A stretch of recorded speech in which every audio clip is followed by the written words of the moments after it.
Hello everybody, welcome back to my channel. I'm Mustard Saves, and welcome to the first time that I'm going discount grocery shopping. Now that I'm back home here in South Texas, I do not have access to any kind of like Kroger or Kroger affiliate stores. And my grocery stores typically have like stable prices year round. They're not super expensive the way Kroger is. So like their sales aren't quite as like over the top the way that Kroger sales are. And I didn't really think we had any grocery outlets out here. We have an Ollie's, and Ollie's sometimes has like discounted grocery stuff, but for the most part we don't really have a grocery outlet. You know, like there's a lot of stores that are just called grocery outlet. We don't have one of those. But there is a store here. It's a locally owned store. You're not going to find a chain of it anywhere, but they do discounted produce. I'm not sure where they get their produce from, but they have crazy rock bottom prices. I've always seen the store, like growing up, but I've never been inside it. And I ended up looking them up on Facebook, and like, it looks like some crazy good prices in there. The parking lot looks a little busy, so I don't think I'll be able to show you guys the store. I think you guys will love to see all the prices that they get, and hopefully this video shows you guys to get out into your communities and see what you have available to save on groceries. Alrighty, you guys, so here is everything that I picked up at my local produce store. I'm going to go through the prices with you guys, and then we'll talk about my final total when we reach the end. So starting over here, the mangoes were 3 for $2, so I picked up a couple of them. I've never had butternut squash before, and these were 2 for $2, so I figured that was a really good price to try them out for. The celery was 3 for $1, and I believe if you only got one, they were like 50 cents a piece, but so 3 for $1 was a really good deal. For the onions, they were 89 cents a pound. Onions typically go for about $1.39 a pound in my local grocery store, and I was out of onions, so that was a really good find for me. These jumbo carrots, the bags were 2 for $2, so I picked up 2 bags. The bell peppers were $2 a bag. There is like 8 to 10 bell peppers in each of these bags. In my area, one orange, red, or yellow bell pepper is $1.50. So to get a whole bag for $2, I picked up 2 bags. And then back here, this is a bag of serrano peppers. This was $1.29. Oh, and I believe I paid $1.08 or something for these 3 little onions. And then over here in the corner, I have this giant jackfruit.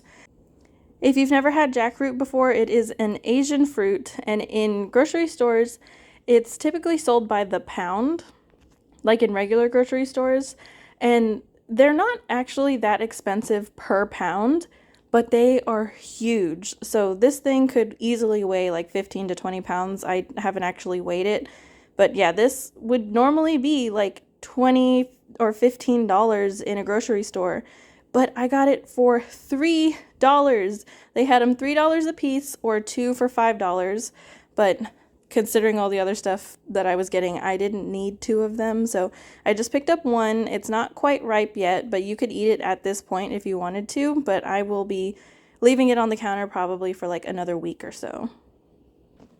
And then moving on over here, I got this big pumpkin for $1. This pumpkin was $1.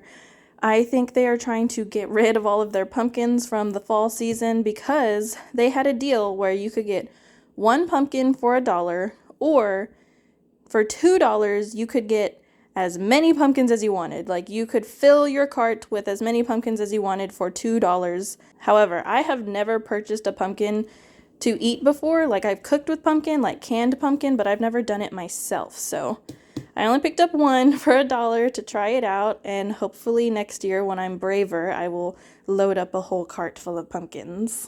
Moving on to the biggest single purchase of this entire haul. This entire 40-pound box of bananas. It is 40 pounds. There we go. I found a label. 40 pounds of bananas. This big old box cost me a whopping $3. Only $3 for this whole box. They were having a deal where you could get 1 box for $3 or 2 boxes for $5. Again, I wish I could have gotten the 2 boxes, but I'm already going to be putting a ton of this stuff in my freezers and stuff, and I don't have room for all of that. I, however, was already planning on making all of my friends and family banana bread for Christmas because I don't have a lot of money, but people like food. So I was already going to make banana bread. And so when I saw this and saw how green the bananas were, I was like, this is so perfect. I can wait for these to ripen, and while they're ripening, I can work on getting more stuff cleared out and eaten out from my freezer. So by the time they are ripe, and they will most definitely ripen before Christmas, but by the time they are ripe, I will have room in my freezer to freeze them for banana bread. And so that is the haul, you guys. I went into the store thinking to myself, oh, I will only spend $10 so I can try out the wares of this store, you know, like $10 will probably get me a lot. Everything on this table was only $20. Did I go overboard? Yeah. I mean, in terms of my budget, sure, yeah, I went overboard. But for $20, that's probably how much this box of bananas cost, $20. So am I upset with myself? A little bit. Am I mad about it? No, I'm just a little upset that I went overboard, but look at it all. I have no regrets, but I do have to live with my life choices, and a lot of this produce will go bad before I can use it all. So for the rest of this video, you will be watching a time-lapse of me slicing and dicing and bagging and all that stuff, because I am going to be freezing the majority of this today, because I can already smell those bell peppers, so they definitely need to get used up or frozen right away. Okay, so yeah, I'm gonna shut up now and let's head over to the time lapse.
Oh.